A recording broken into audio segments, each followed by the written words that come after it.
have a special guest with us, Melissa. I have known the Griffin brothers for years. They're in a elite group of business people that I admire and respect. And officially, we have Mike Griffin with us. Mike received the Lake Norman Chamber of Commerce Robert T. Cashion Business Person of the Year Award. That is an award, Mike, that is very special. There's very few people that have received this. It is the top award that the Chamber of Commerce can give out. Robert T. Cashion Business Person of the Year Award, Mike Griffin. Mike, thank you so much, buddy, for being on the show. I appreciate it, my friend. Thank you, Joe. Pleasure to be here. And we invited you because we missed you at the gala event, right? So I didn't get a chance to interview at the event, and I told everybody, man, I want to get Mike on. I want to congratulate him. I want to thank him.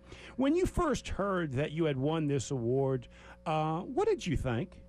Oh, man, the first thing I thought was Robert Cashion. It was a privilege to be associated with him. One of my favorite experiences as a kid, I started a communication business back in the late 80s, and he was my first bag phone customers, I should say. Back then it was a bag phone. Oh, I had a bag phone.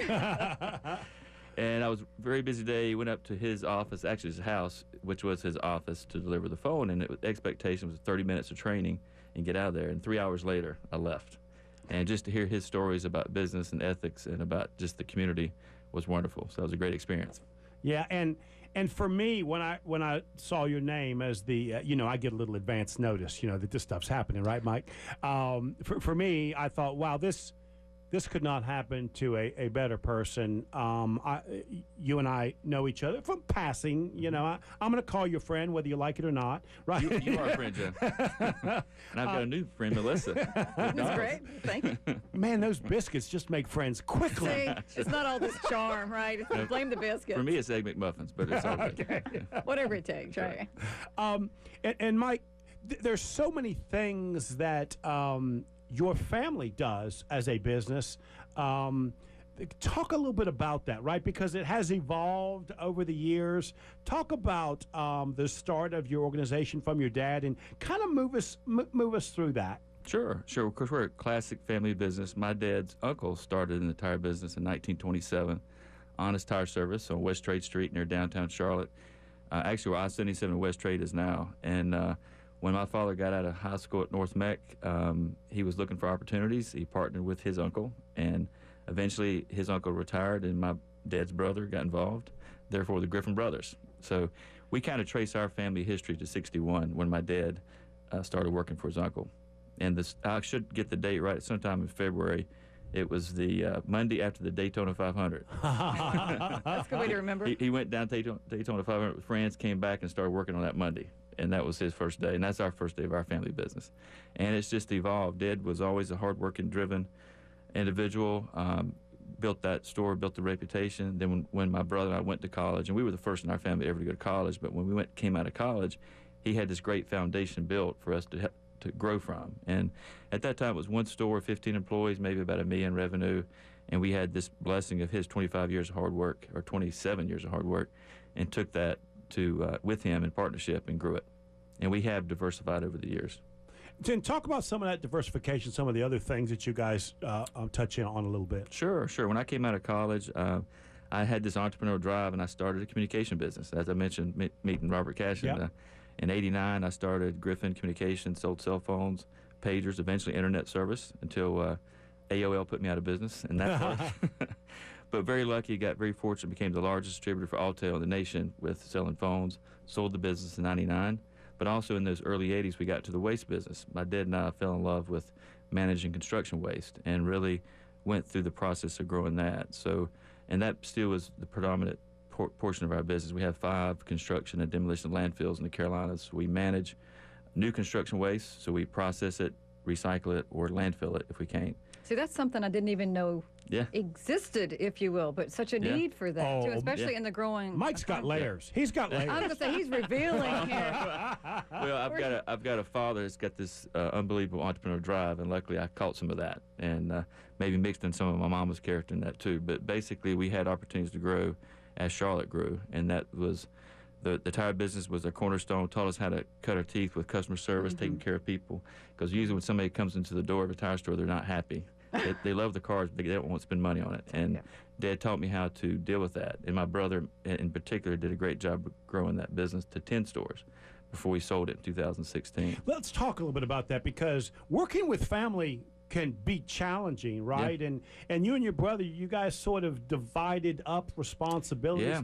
Talk a little bit about that. Yeah, I think it's dumb luck. I don't know that we planned that well, but the bottom line is that because of our diversification, we never stepped on each other's toes. And so really, outside of changing thousands of tires when I was a kid and delivering parts when I turned 16, I never really worked the tire business. So when I came out of college, I started a business, helped start a waste business, and kind of went that direction. My brother started in real estate, so when he got back into the family business, we had just opened our second store in Lake Norman, and there was kind of just this ability to work together but not have to work side by side. And I think for that reason, we always have had a good camaraderie. When I say we, it's my dad, my brother, and I. Right. And I've watched that. I've watched you guys do a really good job of respecting each other's space, and each other's skills. Yeah. So what was, when you went to school, what did you go to school for? What did you think you were going to do? Man, I didn't know. I had no knowledge of how to even go to college. I just got lucky and was dating a smart girl, and she encouraged me to go to college. And had a group of good friends. But I went in college. I was pretty big about no drugs, Christian beliefs. Didn't believe in hazing, so fraternity world was not a thing for me. But I started the fraternity in college, and it was based on those three things: faith and no drugs and no hazing. And it flourished. And I became an accounting major, and I was the treasurer of the fraternity. Fell in love with that, and that's where I got my entrepreneurial light bulb moment. I realized maybe I should be an entrepreneur, and that's what drove me to go back to work for the family business. And say, Dad's on to something. Yeah. So I went to Chapel Hill. That accounting degree helped me a lot. The starting of a business, basically. And I remember these days, we had an alcoholic chef, a cook, I wouldn't call it a chef, at the fraternity house, and having to deal with that and dealing with collecting dues from brothers. For whatever reason, all those headaches I loved. And that's what got me my entrepreneurial spirit. And so we don't have a lot of time, but I really want to touch on this new phase of your career. You and I have talked about this. You have created, I'm going to call it a capital investment firm. You might have another name you want to call it. And the concept is helping entrepreneurs and or small business owners kind of grow and expand using the skill and knowledge that you have and you and your brother did. Can you talk a little bit about that? Sure. Without a doubt. Did I describe that even closer to where you were? We call it Zoom Up Consulting Services. Zoom Up Consulting. Zoom Up. And without a doubt, in reflection of my life, I know my father's a cornerstone to why I've been successful. He was a great mentor. Robert Cashion, who I mentioned, I consider him a mentor, and there was two other gentlemen, D.D. Whalen, Reverend Whalen, and Cornelius, as well as Roddy Brandeis. Those three gentlemen were mentors of mine. So those I contribute to a lot to my success. And I think now where I am in my stage, I really am intrigued and also committed to kind of giving back and looking for young kids that have a lot of ambition and trying to get them in position to zoom up a business. So it's either acquiring a business with the idea they apprentice and own it and run it, or starting a business from scratch. And we've got 5 young Zoomers out there now and a couple more in the hopper. So they can have any kind of business? Well, that's good. How do they engage with you? Great question. That's a great question. So I kind of grew up in dirty businesses, whether it's grease, changing tires, or whether it's managing waste. And I'm very intrigued with that. So we're really focused on trades and dirty businesses. Dirty business. I like that. So the 4 that we have in business, I'll just do them by order. The heating and cooling business, 1973, Roland Black started a business in Gastonia. We acquired it 2 years ago. Got a young man who's an MBA grad from Chapel Hill that's running it. So he obviously took a pay cut to get in the position. But his goal is to be the next Morris Jenkins. He wants to be the biggest and best in the market. And I think Morris Jenkins, Mr. Jenkins in particular, has done a great job with that. We also got in the roofing business. This gentleman was his own Zoomer. He's a 26-year-old gentleman that started roofing. We bought into his business, gave him some funds, and he wants to be the largest and best in the roofing business.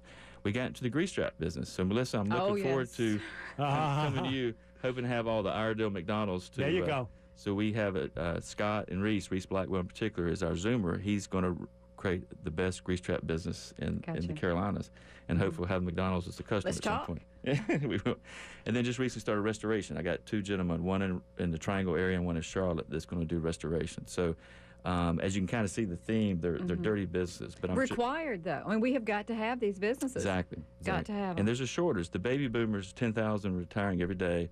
A lot of the baby boomers own these type businesses. So we're looking to partner with them, acquire them, or start from scratch if we can't find the right combination. And Melissa, what I want you to hear is he's hit in service-related businesses that aren't going anywhere. China's not taking these things away. Right. They're always going to be new. He's a genius, I tell you. He is a genius. No, I don't know about that. You have been talking with Mike Griffin. Exactly. Exactly. I got him. Exactly. You missed it. He said it a minute ago. Well, I couldn't. Yeah, you did say it. But he was sounding so professional that I just didn't want to ruin the moment. We would not want to take that away. You've been listening to Mike Griffin, one of the owners of Griffin Brothers Companies. He is the recipient of the Lake Norman Chamber Robert T. Cashion Business Person of the Year Award. Thank you for coming, my friend, and congratulations. Well deserved, buddy. Thank you, Joe. Thank you for all you do for the community. Appreciate it. Thank you, my friend. You are listening to Local Biz Now. I am Joe Vagnone, and you're listening to Melissa Nieder, owner of every single McDonald's in the franchise area. And if it's Friday morning, McDonald's is delicious. We'll be right back.